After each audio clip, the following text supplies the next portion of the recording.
When Stanley came to a set of 2 open doors, this was not the correct way to the meeting room, and Stanley knew it perfectly well. Perhaps he wanted to stop by the employee lounge first, just to admire it. Ah, yes, truly a room worth admiring. But eager to get back to business, Stanley took the first open door on his left. Stanley was so bad at following directions, it's incredible he wasn't fired years ago. Look, Stanley, I think perhaps we've gotten off on the wrong foot here. I'm not your enemy, really, I'm not.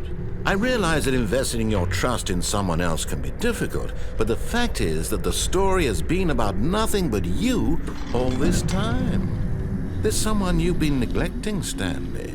Someone you've forgotten about. Please, stop trying to make every decision by yourself. Now, I'm not... This is it, Stanley. Your chance to redeem yourself, to put your work aside, to let her back into your life. She's been waiting. That's her, Stanley.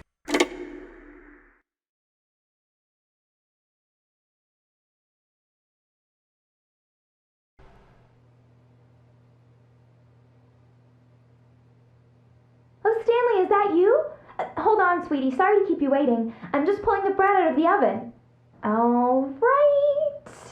Okay, there we go.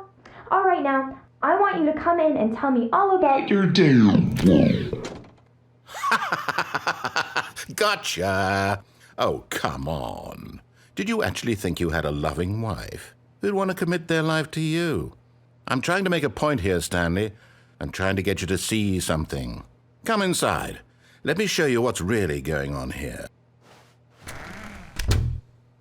This is a very sad story about the death of a man named Stanley. Stanley is quite a boring fellow. He has a job that demands nothing of him, and every button that he pushes is a reminder of the inconsequential nature of his existence. Look at him there, pushing buttons, doing exactly what he's told to do. Now he's pushing a button. Now he's eating lunch. Now he's going home.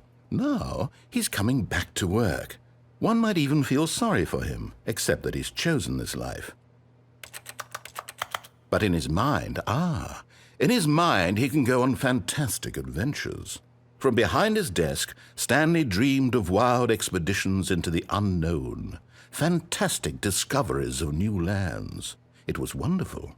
And each day that he returned to work was a reminder that none of it would ever happen to him.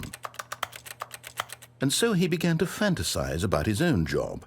First, he imagined that one day while at work, he stepped up from his desk to realize that all of his co-workers, his boss, everyone in the building had suddenly vanished off the face of the earth. The thought excited him terribly. So he went further. He imagined that he came to 2 open doors and that he could go through either. At last, choice.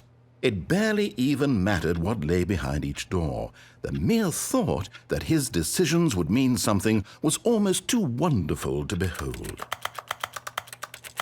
As he wandered through this fantasy world, he began to fill it with many possible paths and destinations. Down one path lay an enormous round room with monitors and mind controls. And down another was a yellow line that weaved in many directions. And down another was a game with a baby. And he called it the Stanley Parable. It was such a wonderful fantasy, and so in his head he relived it again, and then again, and again, over and over, wishing beyond hope that it would never end, that he might always feel this free. Surely there's an answer down some new path, mustn't there be? Perhaps if he played just one more time. But there is no answer. How could there possibly be? In reality, all he's doing is pushing the same buttons he always has. Nothing has changed.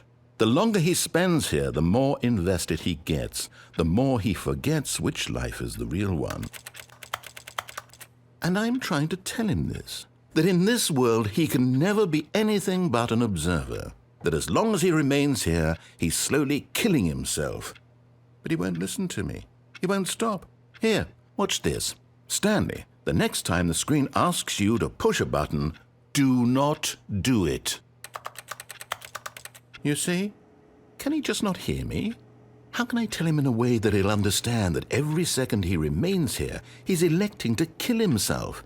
How can I get him to see what I see? How can I make him look at himself? I suppose I can't, not in the way I want him to. But I don't make the rules. I simply play to my intended purpose, the same as Stanley. We're not so different, I suppose. I'll try once more to convey all this to him. I'm compelled to. I must. Perhaps, well, maybe this time he'll see. Maybe this time. And I tried again, and Stanley pushed a button. And I tried again, and Stanley pushed a button. And I